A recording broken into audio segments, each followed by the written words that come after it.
آج ہم بیان کریں گے کہ اگر کوئی شخص خواب کے اندر ڈر جاتا ہے، اب یہ ڈرنے والا خواب مرد دیکھے یا عورت دیکھے، اس کی مختلف صورتیں ہیں اور اس کے مختلف تعبیرات ہیں۔ روزانہ یا اکثر خواب میں ڈر جاتے ہیں، خواب کے اندر کسی جانور سے ڈر جاتے ہیں، خواب کے اندر ریچھ کو دیکھ کر ڈر جاتے ہیں، بھینس کو دیکھ کر ڈر جاتے ہیں، خواب کے اندر اللہ رب العزت سے ڈرتے ہیں، خواب کے اندر جہنم سے ڈر جاتے ہیں، خواب کے اندر کسی بھی چیز سے ڈر جاتے ہیں، خواب کے اندر شیر، کتا، سانپ، بچھو وغیرہ سے ڈرنے کی کیا کیا تعبیرات ہو سکتی ہیں۔ کوئی شخص خواب کے اندر دیکھتا ہے کہ وہ کنویں کے اندر جا رہا ہے، اس سے ڈر جاتا ہے، اس کی کیا کیا تعبیرات ہیں۔ تو سب سے پہلے یاد رکھ لیجئے، عام طور پر اکثر اگر کوئی بندہ خواب میں ڈر جاتا ہے تو یہ شیطانی خواب ہوتا ہے، کیونکہ نبی کریم صلی اللہ علیہ وسلم نے فرمایا خواب کے تین حصے ہوتے ہیں،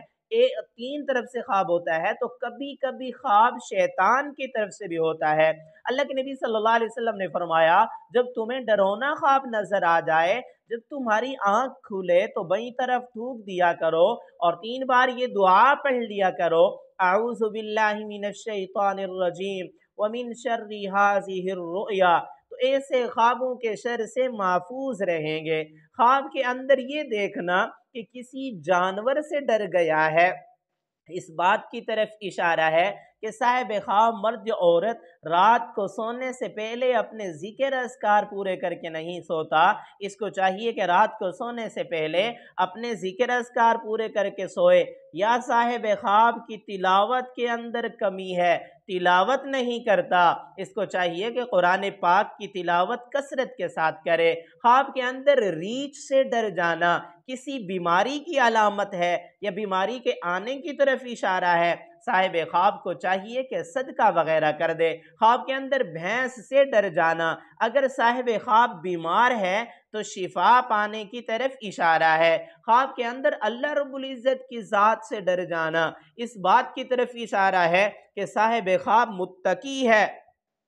تقوی اور طہارت والی زندگی گزار رہا ہے، اس کا خاتمہ بالخیر ہوگا، مرتے وقت کلمہ شہادت نصیب ہو جائے گا۔ اور اللہ کے نبی صلی اللہ علیہ وسلم نے فرمایا من قال آخر کلامہ لا الہ الا اللہ دخل الجنہ، جس کا آخری کلام لا الہ الا اللہ ہو وہ جنت میں داخل ہو جائے گا۔ اگر کوئی شخص خواب کے اندر کسی چیز سے ڈر جاتا ہے تو امن پانے کی طرف اشارہ ہے۔ خواب کے اندر شیر سے ڈرنا، کتے سے ڈرنا، سانپ سے ڈر جانا، بچھو سے ڈر جانا، ان ساری چیزوں میں اس بات کی طرف اشارہ ہوتا ہے کہ صاحب خواب اپنے حاسدین پر ہمیشہ غالب رہے گا، کہ حاسدین اس کو ڈرانے کی کوشش کریں گے، اس کو دھمکانے کی کوشش کریں گے، لیکن اپنے حاسدین پر ہمیشہ غالب رہے گا۔ اس دعا کو صبح شام 100 بار پڑھتا رہے، اللہم انا نجعلک فی نحورہم ونعوذ بک من شرورہم، تو اللہ رب العزت کی ذات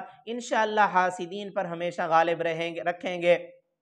تو میری دعا ہے اگر آپ نے اس ایسا کوئی خواب دیکھا ہے، اس کی تعبیر معلوم کرنا چاہتے ہیں، کمنٹس میں خواب لکھیے، یا ہمارے چینل پر پلے لسٹ موجود ہے، اس میں آپ اپنے خواب کو سرچ بھی کر سکتے ہیں۔